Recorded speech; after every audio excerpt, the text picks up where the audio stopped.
Peyton with me, and how do you say your last name? Fuller? It's Feller. Feller. Yeah. Peyton Feller. You can say, I'll respond to whatever. Okay. Some people say it Fuller, it's spelled Fuller, so that's fair. Okay, cool. Well, thanks for joining me. And I brought Peyton in because she is, her writing really caught my attention, and I'm gonna kind of maybe let her describe what her business is and briefly. And but she is a yoga teacher, bringing in the faith-based aspect with yoga.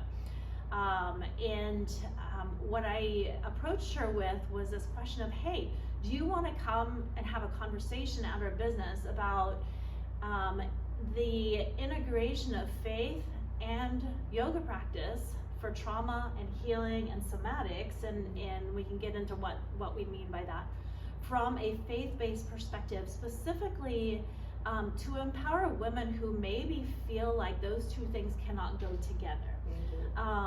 And did I say that right so far? Yeah. Okay, so let me pause, just kind of tell us a bit about what you do briefly, then we'll get into some more conversation. So I just started in January, so I don't do a whole lot just yet. I do short yoga series that combine somatics. So like I'm coming from like a chronic pain lens, trying to like heal that, and somatics has helped a ton, and somatics is kind of a buzzy word. So, yeah, so what do you mean by somatics? So we do a lot of like, instead of just like think of your traditional yoga class, kind of get that in your head, and then I'm gonna go through and then I'm gonna add, like, instead of just sitting and stretching, we're gonna do some like neuro eye exercises, some different like things that train the brain. And somatics is like, I'm trying to think of like the technical definition for it. So I think it's when you're bringing in the body with the movement, Yes. that ability to tune into your own body as you're moving, and the sensations, combining those with the emotions and the brain activity. Yeah, so it's So more that- of like combining all of the things, which yoga does. Like yoga does try to get you to tune into your body, but nothing really clicked for me until I had that neuroscience portion, like that neuroscience education of, oh wait, this is why yoga works. Right. And It's that trauma-informed piece, bringing in the brain. So Cool. yeah, very interesting. So, and how do people find you? Like, what's your business name? And It's called Mending with Mindfulness. okay. My the name was kind of born out of, I was in therapy with one of my first counselors, and she was trying to explain mindfulness to me, and I was like, that is the dumbest thing I've ever heard. Okay. Like, she was like, well, just like, she's like describing like walking through a room, and she's like, you're not really attached to any of the objects, you're just noticing. Like, that's the word, and I use it all the time in my classes now, which is hilarious, because I was like, I don't know what that means. Like, what do you mean notice? I'm just noticing stuff. And now I'm like, just notice, and people are like, what? And it just takes time, like, to realize, like, to let that click in, and like, oh, you mean just like note that it's there, stop getting mad about it, like stop trying to fix it was a huge thing, and just let it be there. Yeah. And then your brain will follow through, send oxygen, send blood cells, like send all of the things to wherever it is you're like focusing on, meditating on, stretching, whatever. If you just pay attention, instead of trying to intellectualize and get it out, just leave it. Just leave it alone. And it's harder to do than it sounds, but So Mending with Mindfulness. Mending with Mindfulness. Yeah. Is that, what's the webpage? They can see all your great writing. Mendingwithmindfulness.com. Yeah. Okay, cool. So in the context of faith and yoga, I think it's important initially to kind of define where we're coming from our own individual faith journeys and perspectives as we define ourselves as Christians.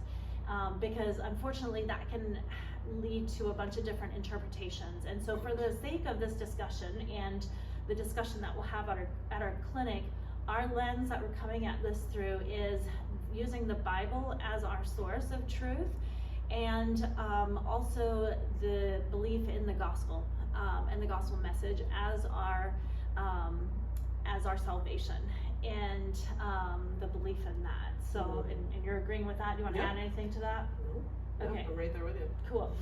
And so from that perspective, we both have had different experiences where we've realized that our faith backgrounds have really kind of pushed this lack of awareness and appreciation for our own bodies as women, and also caused us to maybe even question, like, wait, can we entertain this yoga business and our faith?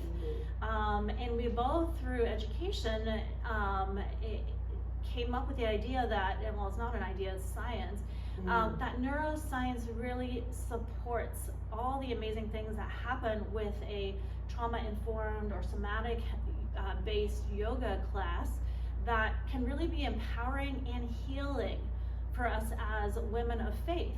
And even by using the word healing, I think that we're probably opening or making a can of worms, or maybe making people feel a little uncomfortable. But when we say healing, it is from a faith-based perspective. When we're using a neuroscience technique in a yoga class as a movement to heal the brain, we recognize that this is the brain that God gave us. And it's really amazing to learn how we can heal the brain with the power of what God has given us. And so maybe it makes me think of a story you shared about, because we hear different buzzwords that make people feel uncomfortable. Healing is one of them. They're like, whoa, I'm getting healed. Is this from woo-woo, or is this from God? No, it's not woo-woo. It's from God and neuroscience. Or meditation is another word that kind of people start to get a little wigged out. So can you share the story about, I think you said something, you focus on something, and how you the brain spotting and the healing and the amygdala. So brain spotting it's similar to EMDR. So it's like kind of a branch off of EMDR. So EMDR, you have to kind of have a story that you're processing and working through. Brain spotting is like the theory that instead of eye movement tied to a story like processing, it's an eye position that's tied to the amygdala, where trauma is stored. And so imagine you're having like a trauma event or whatever, like often you're gonna zone out on a spot, like, and that spot is gonna sink into your brain and stick there. And so until you go back in and figure out where that, it sounds crazy. It sounds wild. When my counselor was explaining it to me, I was like, you sound like a lunatic, but I will try it. And it works. It's nuts. And so like, you just focus on that spot, you focus on the pain point, so you don't have to have that like story to process. And so I think you grabbed your shoulder. I was doing my shoulder that one time. And so I'm just sitting there holding this like rubber duck on my shoulder, because you want to do an object that's not your hand, so your body kind of recognizes that it's different than yourself. And so you sit there and then you just stare at it, and then it's weird because you'll kind of find like your heart rate will increase. Like if you find the right spot, like you'll have the hair on your arms will stand, like you'll have a bodily reaction just from finding the correct spot. It'll be triggering. It's to your body. Basically. And so then you'll sit there, and I think I sat there for like 20 or 30 minutes the first time we were doing this, and you're just staring and your eyes go like wonky, and then it moves. Like it moved to my neck, the pain, and then it moved to the top of my head, and it sat on the top of my head for like 3 weeks until we went back, we did it again, and then eventually it just like kind of dissipated, which I've heard from other people where they're just like, they'll talk about it moving up the chakras, and that's how it comes out. It comes out of the crown. I'm not saying that that's what happened, but it is interesting that just the language is different, but like a yoga person would call that like moving the energy out of your crown, and I'm just like, I don't know, it's weird. It came out of the top of my head, but it's cool. It's creepy and weird, but it works, and it's like, then once you get into it, you're like, oh, it's just science. Like it's just the neuroscience of you processing that neural pathway in your brain, right? Correct. So I have to pause you because you said so much in like those last 2 minutes or however long that can be unpacked from Yeah. multiple angles. So Yep. what you're describing through your lens can be described in multiple other lenses in terms of and that's healing. what's So crazy. yours is one way, but this is exactly why I brought Peyton in, because she comes at it from a pain perspective, Mhm. and we are a clinic that specializes in chronic and complex pain treatment. Mhm. And so what she's getting at from the neuroscience Western world perspective, we call pain neuroscience education. Mhm. Yep. When we start to merge our yoga field with our science field, it's wonderful because then it makes more sense. And that's kind of what you're getting at. So Mhm. you threw out the term EMDR, I just want to pause there. That's a therapy tool known as eye movement desensitization therapy to help process different kinds of trauma.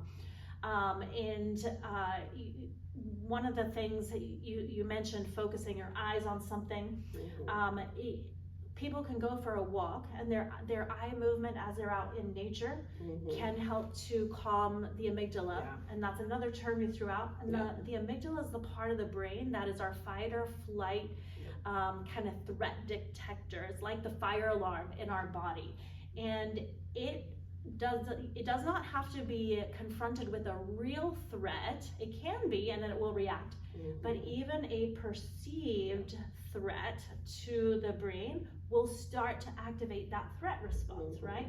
And so in some of what you described, you involved the eye focus and that connection with the amygdala, or that threat detector, Mhm. in the parts of your body that were experiencing pain, and how as the process of your healing, you were able to make that connection with your own body, Mhm. and then see how that pain can shift. In our pain classes, we unpack a lot of this too, in terms of how to process through pain. And so thank you for sharing that example. I just wanted to add a little bit, because I'm like, you threw so much out there that I think some people have never heard of. That's why it's so hard to describe it. Yes. And so like, you reminded me, so I had a similar experience, if we want to kind of start to talk about the faith lens a little bit. And so I was waking up with this pressure like in my chest for years. It's been years. And it's like, is it anxiety? Is it low blood sugar? Is it whatever?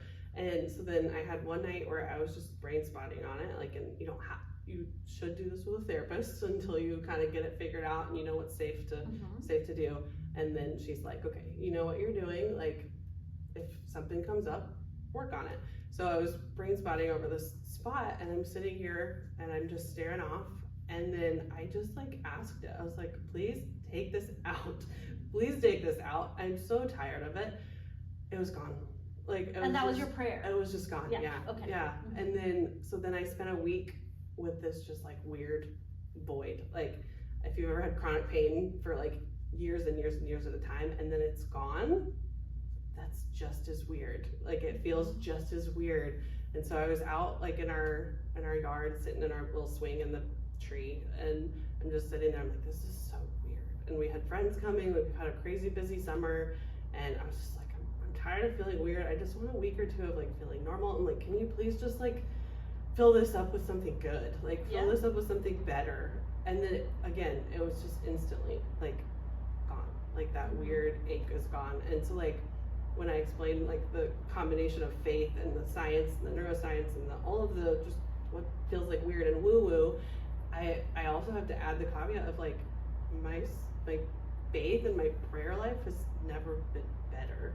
Like, I think I put in one of my blog posts where I just titled it, "It's for me." Like, I was never one to like pray a ton, because I was like, what is it doing? Like, God is sovereign. Like, he's got control. He's going to take care of it. Why do I need to pitch in? Yeah. You know, like, what's the point? And then I was like, oh, like, it's for me. Like, the meditation and the stillness and the like focusing on scripture, which is a like positive affirmation basically. Yeah. Right? Like, all of those things, it's for my brain. It's to rewire my brain for health and like feeling better and like doing more, like, than sitting on the couch and being tired all the time. Right. You know, it's crazy. It's been wild. So. And you have a remarkable story to share from that perspective, how it's just kind of helped you function again with your 3 kids and all the things, I'm sure. Yeah.